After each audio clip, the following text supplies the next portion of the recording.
Pinoy Boulevard, one-stop shop. Dito mo makikita ang iyong hinahanap. Madami-dami ka din na pagpipilian. Iba't ibang disenyo ang iyong masisilayan. Sigurado lahat dito pang diinan na pamorma. Presyo ay pasok sa iyong palasa. Bisitahin nyo na to mga tropa kung gusto nyo ng maangas na pamorma.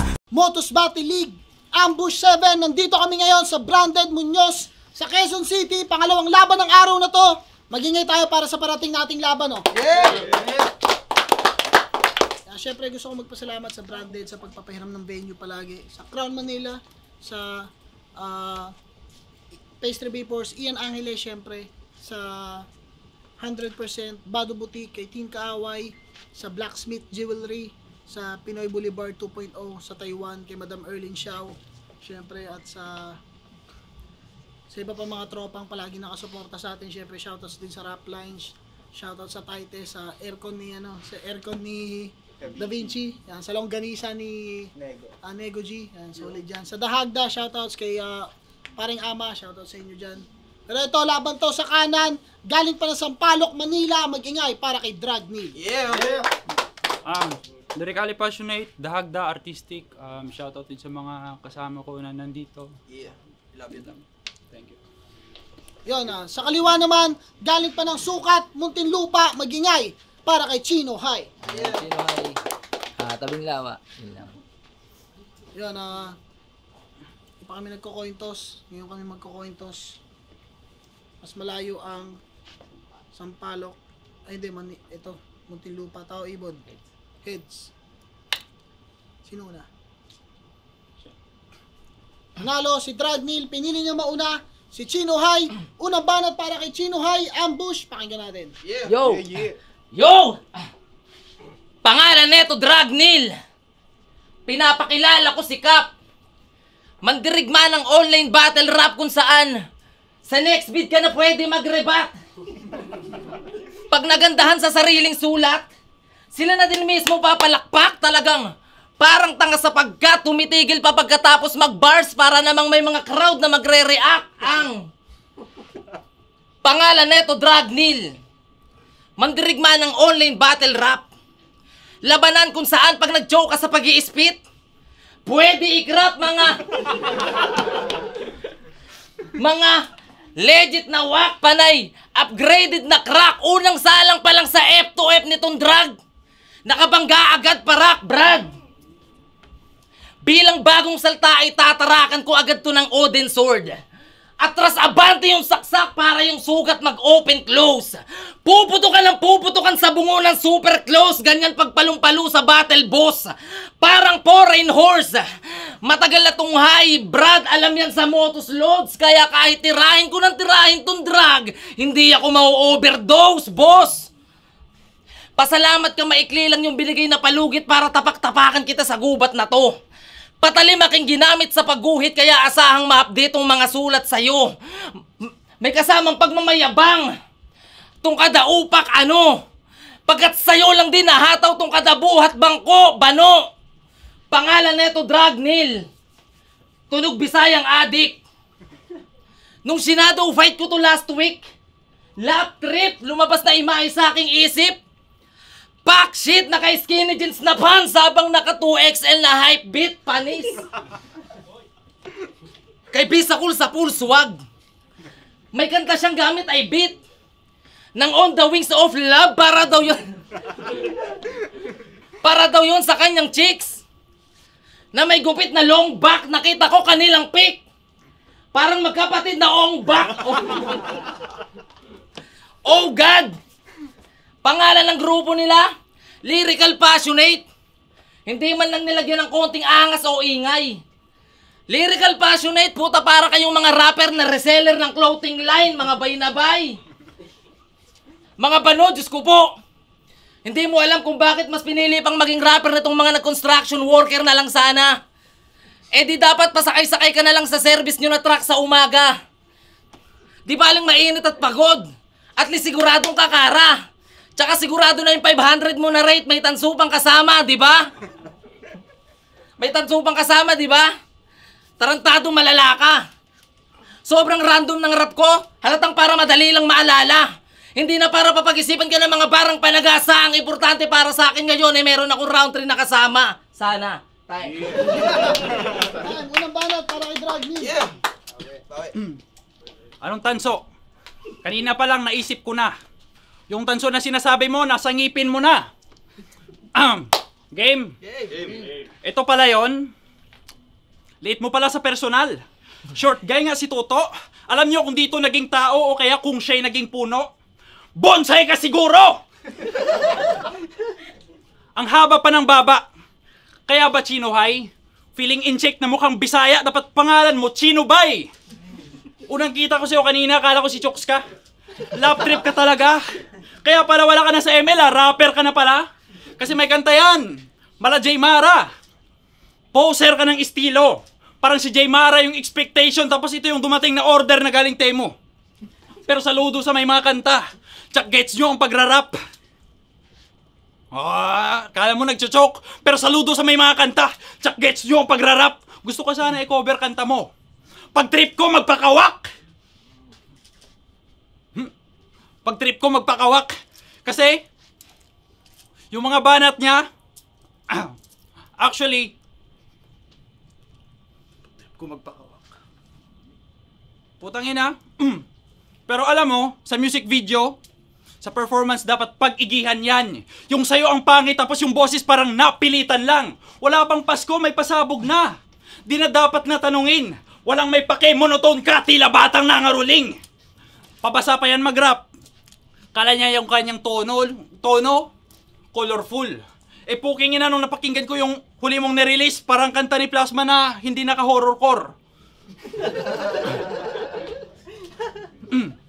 Puking ina mo. Oo, parang tunog. Pero alam ko sa mga gaya ko na basher niya, halata po na simpleng distracted to. Halata po na simpleng distracted to. Next time kung mag-upload ka ng MV sa YouTube, i-private mo. Nasali lang yan marahil, pinapatindi ang record. Madali lang yung basagin. Yung tangina, wawasakin. Masakit ang dadanasin na parang di na-appreciate ang effort. Time. Time para unang banat kay Chino High. Yo! Intro! Simulan natin to sa pinakataas ng katawan, hanggang sa pababa ng pababa sa balakang. Hawak ko iglak, nagaling death threat pa. Ito rest back, 40 bara, aking ambag. May kasamang chakra, martilyo sa paa. O sige, sumayaw ka. Hoy, rekta maleta tong astang Magda. Iiyak to parang Lando kay Elsa. Pinatrabaho ka kahit ayoko sana. Di kakain ka ngayon ng tinda ni Linda. Napuyag ka kasulat ng tula. Inumaga nakatulog pagkamula tulala. Naalimpungatan kaya asahan mong malala. Tumagaganap sa'yo, ito ang magpapadala sa asta mong piling ay kitang nakadamo. Kala mo ay dun sa lawa ako ang Poseidon. Pag nagpalubog wala na nga. Hon, galing hagdamagi doon pala itong bading. Sa akin pa napatapat o diba ang galing. Labing apat diba ang galing. Labing apat mo bagaw mo ko maging kasing. Para kang tilapang sumalubong sa pating aking para kang tilapang sumalubong sa pating aking galing. Ibatalim itong bading gawin nating aping-aping parang matching na nilasing sa birachin parang lasing na nilasing sa birachin. Uungguyin ko muna bago sibakin. Armalit sa putapeting na corner na nakatutok lang sa kanya forehead. Bang wasak yung bungo na parang wrong turn. Mamasap sa maligalig na enforcer. Oy, basag yung bungo. Warak-warak pa yung balat. Duduraan ko pa bago. Iwanang wasak. Tatadyakan ko pa pala para merong bumukat. Ano, kamusta tol? Maganda bang lumaban ng live? Time. Wala ko naintindihan. Alam nyo ba na sa pulis takot siya mayari? Kasi parang bomba na di ma-defuse, sabog ka palagi. Dilat na dilat, ganyan ang mga adik pag na full charge men. Laki-laki ng mata, kala mo mag-flex siya ng contact lens. Lagi ka bang puyat? Tangina kasi pulang-pula. Parang isda na bulok. Compare dito, mas madalas pa siguro makita ang mantika na tulog. Pag ito namatay, after 3 days malibing, agnas na to chong. Pinaka-healthy mo na yan pero mukha ka ng aklas na lulong. Malawak mag-isip ang adik kung amat nun malutong. Kulang nga to, nakudong, angkitin mo na ko siguro yung nasalang yung bato, yung pangalso sa gulong. Ang haba pa ng baba. Dati ka ba na piko? Siguro pag nagbabasketball kanyang baba, yan ang gamit niya sa paniko. At halata mong matatangay sa hangin ng abaniko. Sobrang payat, hindi na nga halos makita ang anino. Pero alam kong ide-deny mo yan kahit nalamog ka't yari. Dinaig pa ng baog yung gagi, di natatauhan na para bang tamod ng pare. At, di natatauhan na parang tamod ng pare. At kung usapan na itugma, marunong yan kaso ang corny. Subukan mo ko sa round 3, mag-ubusan tayo ng multi. Kasi yung estilo mong pangmalakasan, pangmahinaan mga men. Ako yung estilo ko sa laban, ang kahinaan alamin. Kung hanggang multi ka lang pare, tapos wala ring barang malagim, yan ay kayang gawin ng marami habang ako'y marami pang kaya na gawin. Banat, Chino High. Ang ligalig mo talaga, ano bang pinagsasabi ni mo? Kanina sinabi mo, Timo, ngayon naman, Pico. Putang ina to, unang bira! Bumisita ako sa bahay nyo. Pagbukas ko ng pinto, ay yung nanay mo.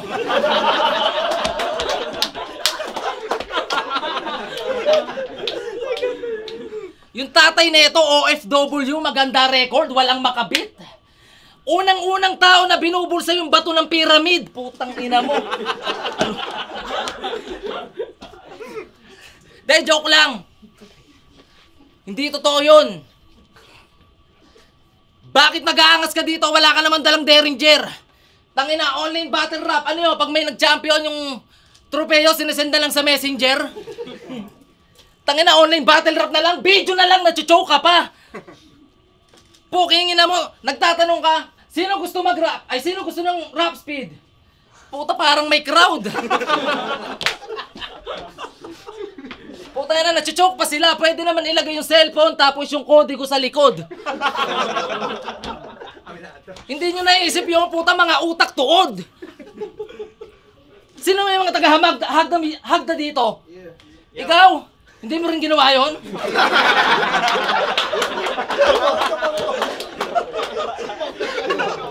Ilang taon na kayo doon? Ilang taon na kayo doon? Mga isip bata. Para mga hindi nag-eskwela. Utak nga. Alam mo tong round 3 ko? Wala tong sulat, always naman eh. Pag binaril kita sa bungo, lalabas yung mani.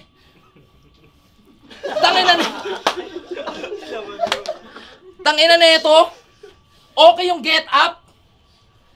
Nakapited na short tapos yung sapatos. Pangsuwag. Putang ina, anong tatak niyan? LeBron James Harden? Yung tatak ng brief, ang sapatos din. Sapatos ni Stephen Curry. Underwear time.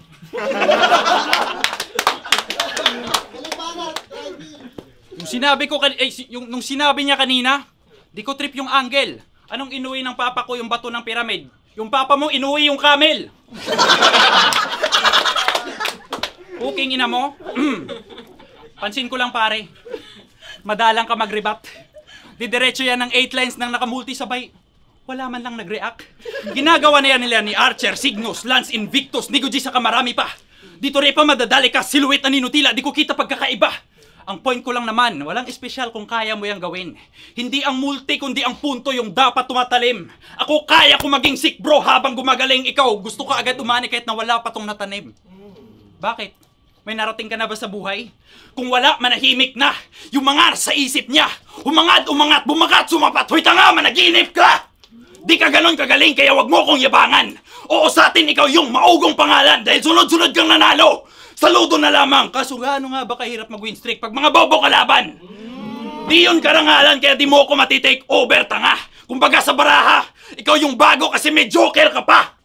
Sa mga nagsabing magaling ka, Chong, masyadong malabo, pixelated kumbaga. Tong hangad mong panalo, kitang-kita sa mata mong kabadong-kabado. Alam niya kasing nakakahiya yung matalo sa bago.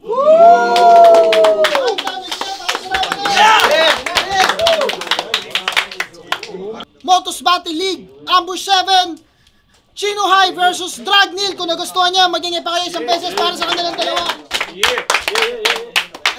Solid na laban na yun. Gusto kong magpasalamat sa Branded sa pagpapairam palagi ng venue, kay Papa Benji, sa Hypebeat, Real Jokes, Black Manila, sa Unhinged, Egocentric, mga tropa nating trending online, mga clothing brand. Shoutout sa inyo at mga clothing owner. Keep grinding. Tuloy-tuloy lang, keep grinding. At ayun, pero ang boto ng hurado 3-0, magingay para kay Dragnil. Shoutouts! Yo, Dragnil, shoutout nga pala sa baby ko, Trina Gonzales. Love you. Yo, round 1 pinakamalakas ni Chino Hay yun. Kitang-kita na iwanan niya si Dragneel kasi nagpapainit pa lang siya, medyo kinakapa niya pa. Tapos pagdating 2 and 3 ni Chino Hay, lumaylay na siya. Doon nag-step up si mas ang laki na lamang niya doon. Kaya 2-1 kay Dragneel. Blitz and rap lines. Nung una round 1 medyo kay kay Chino Hay, pero nung 2 and 3 bumawi si Dragneel, tas laki ng agwat, so Dragneel. Pero props pareho.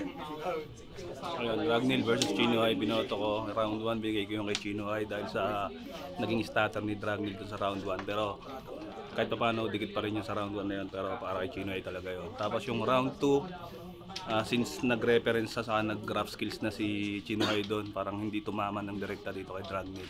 So yung kay Dragneel, parang papalakas yung round niya. Binigay ko kay Dragneel yun. Then yung round 3, si Chino Hay kasi parang yung kalahati ng round 3 niya parang nag-freestyle na lang siya. Then ayun yung pinakamalakas na round ni Dragneel kasi pinakita niya doon na kaya ko rin anong tawag doon, mag-multi-multi, kaya niyang sumuntok na hanggang sa ang ganda ng mga Ayan, so 2-1 bigay ko kay Dragneel.